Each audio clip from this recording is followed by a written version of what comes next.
When I think about the MIF conference from the last few years that I've been attending, I think of an investor who's looking for a 5 to 10x return on an investment with an asymmetric risk return, protection on the downside and reason that you can get that return on the upside. And a lot of the times that leads you to an exploration play or a drill play to get that return. But I think we're in an interesting position where we stand today as Heliostar, in that we're building a mid-tier gold producer, and if we can do that, we believe that we're talking billion-dollar plus valuations for our company. And we've also reached the tipping point where we're now producing and we're a cash flow positive business. So if we can keep our current share structure, which I think there's a very good chance that we can, and we can deliver on this goal, we present that opportunity in a lot more safer space, having production, having a large resource base than you would on a typical exploration play. It's unusual, I think, at a MIF conference to see that kind of upside without the protection of a company that's producing. And so it has been an extremely busy period for us. In 18 months, we added over 3 million ounces of gold, bought 2 producing gold mines. We've got production centres online that we believe will take us to 150,000 ounces of production coming online. And it's almost too good to be true, but we did it for $15 million. A combination of Argonaut Gold, who Eric referenced, sort of struggling to build a mine, and the political climate under the former president in Mexico being not particularly positive. I think one of the macro themes that you should be thinking about for investing this year is a return to permitting open pit expansions. Particularly say expansions in Mexico, something to watch for over the coming months, and I think it could lead to a re-rate of all Mexican development and production plays. As we look forward after putting this portfolio together, the Heliostar story's moved from really opportunistic growth to now I think we're entering a phase where we stabilise our production and we look forward to bringing on long life, continued growth of our production profile. So we put out a lot of work earlier this week, 2 PFSs and a PEA, all done in a very short period of time that lays out the groundwork for our growth. We think that we can expand La Colorada to in the 50 to 100,000 ounce production range, and we intend to do that from mid this year onwards.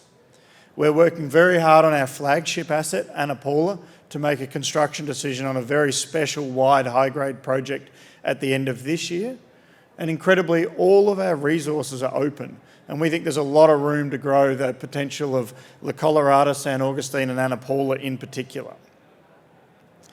In terms of our size and structure, we've got 220 million shares outstanding, $130 million Canadian market cap. We added about 2 million a month each for November and December. So we've grown our cash position to $8 million in December. And we think as we bring on new production, that'll continue to expand this year. We had some of our major shareholders add to their position. Eric Sprott's our largest shareholder at 15%. Franklin Templeton owns over 10%. Adrian Day Asset Management owns nearly 10% as well. So some pretty significant long-term shareholders. And we've got nearly $10 million of Canadian worth of warrants that are well in the money, expiring late this year and early next year. So likely further cash to come into our balance sheet from that warrant structure. We've got a really experienced team that we've been adding to. In the recent months, we've added Mike Jingles as our VP of Corp Dev. We've added Hernan Dorado, who has a lot of expertise operating mines in Mexico and leading our sustainability and permitting steps as the next steps. Adding them to the likes of Greg Bush and Sam Anderson gives me the confidence that we can deliver what I'll present today, and I'm quite proud of our track record of delivering as a company. Our asset base is split between the 2 operating mines in Sonora and Durango, and then we'll focus on our priority development project in Ana Paula, in Guerrero State. In 2024, we put out production guidance on the deal closing and will achieve approximately 20,000 ounces of recovered gold. If you look at those green lines there, if you do the maths on that, if you look at the 20,000 ounce production range and take the higher cost range just to be conservative, at the end of this month we'll put out how we performed last year. you're talking about generating $15 million US in cash flow on those numbers. So we're a cash flow positive business. We're not in the business of diluting every time we want to drill a hole or expand a project. We can build this resource base and reinvest this capital into long-term production scenarios that should lead to a significant re-rating of our stock. The advantage of having these technical reports out, which we put out at the beginning of this week, is then we can start to talk with certainty, or at least the exchange rules allow you to use exact numbers on what we want to achieve. So at the bottom here, you can see from these studies our growth of production from La Colorada in the dark blue and San Agustin in the green. And what we're busily working on top of that is all these scenarios, once we show the studies and do the work, that we think can further add to our production.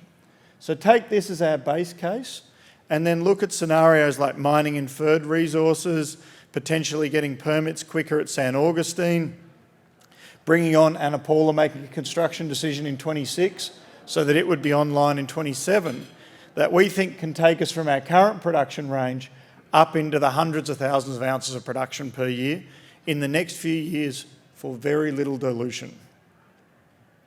If we quickly look at those projects, La Colorada, we restarted production last week.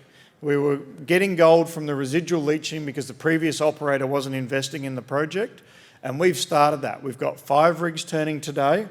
We've showed a case that at $2,600 gold, with 53 million capital, we can make over $100 million return, and we think we can significantly improve that, which is why we have the 5 rigs turning.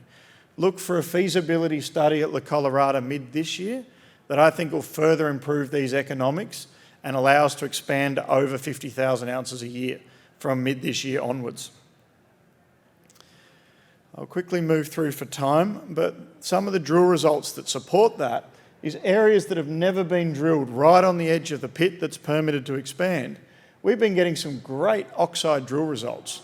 That's going to come into the very early years of the mine life and mean that we pay less money to get to we get a quicker return on our investment and less overall capex in stripping and advancing La Colorada. We think La Colorada has a lot of upside, and once we get over that 50,000 ounce production range, we'll then move to explore and show the full footprint of the deposit. At San Agustin, we're continuing to recover gold from the leach pads. We've got a scenario that both pays for the recovery and has a $25 million NPV for almost no capex should we get the permit to expand there. We believe we'll get this permit this year and extend the mine life at San Agustin.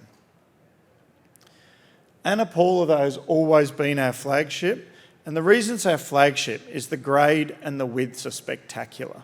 Now, just have a look at some of these drill results. There's very few ore bodies in the world that can do that.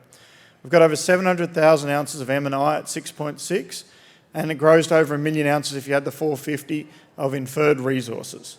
And right now we've been drilling, looking to both expand the resource and increase the confidence in that resource. We're in the middle of a drill program and we've got more results to come in February and probably into March. We put out in November a hole through the ore body, 87 metres at half an ounce gold, including 16 metres at 2 ounces gold. We consistently drill very wide, very high-grade drill results, and we believe they're going to drive some pretty spectacular returns when you start mining at the Ana Paula ore body. So right now we're working on both the resource expansion and completing the feasibility study to define the best way to mine it. We think for relatively low capex that we can turn some pretty spectacular initial payback. You know, when you're mining an ore body the width of this room, going 5 to 10 grams per tonne, that's high margin ore, which drives pretty significant profitability. And then in the long term, when we get this decline that's here completed, we can go down and see the full potential of Ana Paula. Ana Paula's in elephant country. 15 million ounces here, 20 million ounces here, but we've really only just scratched the surface at Ana Paula. So we've grown rapidly, both through acquisition and resource expansion, and we aim to continue to do that as we unlock the full potential of the portfolio. We're a very catalyst-rich company. We've been delivering these milestones that you can tick off and measure us against since we put this out on the back of the acquisition. And look for our production guidance, drill results, showing the profitability of the company, and then 2 major steps to grow our production to drive the share price of Heliostar. We're an active management team and we look forward to delivering this year. And I think if we deliver on this year, we can continue to see our share price increase. Thank you very much for your time.